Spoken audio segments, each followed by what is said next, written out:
आगे बढ़ते एक और बड़ी खबर का रुख कर लेंगे। सिंधु जल समझौते से जुड़ी ये बड़ी खबर। दिल्ली में बड़ी बैठक खत्म हो चुकी है। सिंधु जल समझौते पर अमित शाह के घर ये बैठक हुई। विदेश मंत्री एस जयशंकर, जल शक्ति मंत्री बैठक में मौजूद रहे। संधि स्थगित करने के बाद रणनीति पर चर्चा हुई। आपको बता दें कि सिंधु जल समझौते को रोक दिया गया है भारत सरकार की ओर से पहलगाम हमले के बाद, और उसके बाद दिल्ली में ये बड़ी बैठक अमित शाह के निवास पर हुई, जिसमें विदेश मंत्री एस जयशंकर, जल शक्ति मंत्री शामिल रहे। और साथ ही साथ संधि स्थगित करने के बाद अब आगे क्या होगा उस रणनीति पर चर्चा की गई, उस रणनीति पर बातचीत की गई।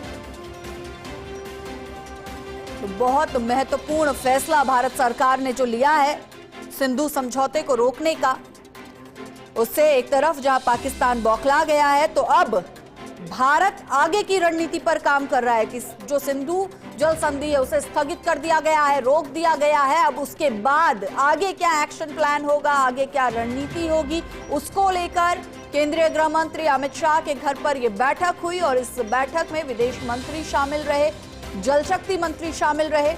अब आगे देखना होगा कि कैसे इस रणनीति को प्रोसेस में लाया जाता है,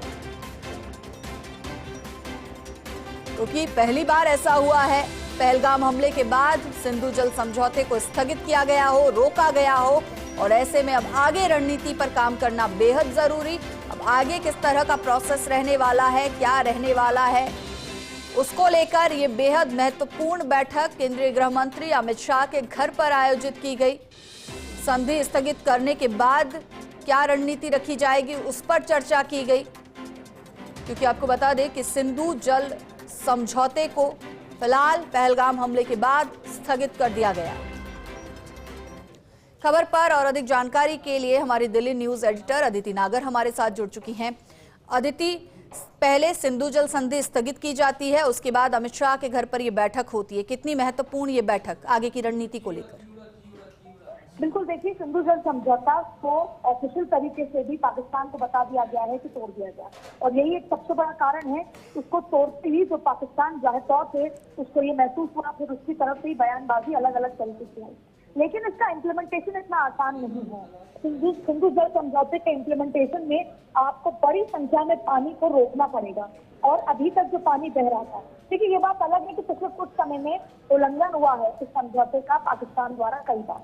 अब देखिए 6 नदियां होती हैं, उसमें से 3 नदी पाकिस्तान को पानी देती है, और सिंधु जिसका आप जिक्र कर रहे हैं वो ऐसी नदी है जो पाकिस्तान में पानी पीने को, और खास तौर पर जो अर्बन इलाका है वहां पर पूरा का पूरा पानी, अगर हम कराची की बात करें, ये जो इस्लामाबाद जो मेन शहरी इलाका है इसका पानी है, इसके साथ साथ खेती का पानी, क्योंकि वहाँ बारिश नहीं आती तो खेती का पानी भी के लिए सिंधु के ऊपर डिपेंडेंट है। यानी कि और यहाँ तक कि बड़ी आबादी भी सिंधु नदी के पास में जीती है सिर्फ अपनी खेती बाड़ी और जीवन यापन के लिए। तो ये पाकिस्तान के लिए बहुत खतरे बनती है, लेकिन भारत के लिए भी इस समझौते को सस्पेंड करने का मतलब है कि ये जो इतना सारा पानी है वो अब पाकिस्तान नहीं जाएगा। तो पाकिस्तान नहीं जाएगा तो सवाल है कहाँ जाएगा। तो अक्सर कोई भी पानी को रोकना हो तो उसके लिए डैम, रेजर्वोयर बनाया जाता है। अब रेजर्वोयर बनाने के लिए एक बड़ी समय की जरूरत है, इंफ्रास्ट्रक्चर की जरूरत है। तो ये तमाम चीजें इम्प्लीमेंटेशन की। आपको बता दें, एक दिन पहले जल शक्ति मंत्री सी आर पाटिल ने अधिकारियों के साथ बैठक की थी। अब आज इसके इम्प्लीमेंटेशन से अमित शाह के साथ बैठक हुई है, क्योंकि पाकिस्तान को ऑफिशियल नोटिस जा चुका है और पाकिस्तान की तरफ से भी आया कि ये ठीक नहीं है। देखिए, हमने पाकिस्तानी जितने भी लोग थे उनके पास पाकिस्तानी पासपोर्ट था, नागरिक थे, उनको वापस भेजा। हमने अपने को वापस बुलाया। अब किसी भी तरह का वीजा उनको नहीं मिलेगा, यानी कि हर प्रकार के संबंध तोड़ दिए गए और तो सारे राजनयिकों को वापस भेज दिया गया। ऐसी स्थिति में जिस तरीके के कड़वे और खास तौर पर पानी तोड़ देना, पानी का रिश्ता तोड़ देना, क्योंकि प्रधानमंत्री कहते हैं कि खून में पानी साफ नहीं चल सकता। अब ऐसे में इस बैठक में इसके इम्प्लीमेंटेशन पर विस्तार से डिटेल्ड बातचीत हुई है, और जल्द से जल्द इस पर काम शुरू हो जाएगा। भारत के पास 5 ऐसे प्रोजेक्ट हैं।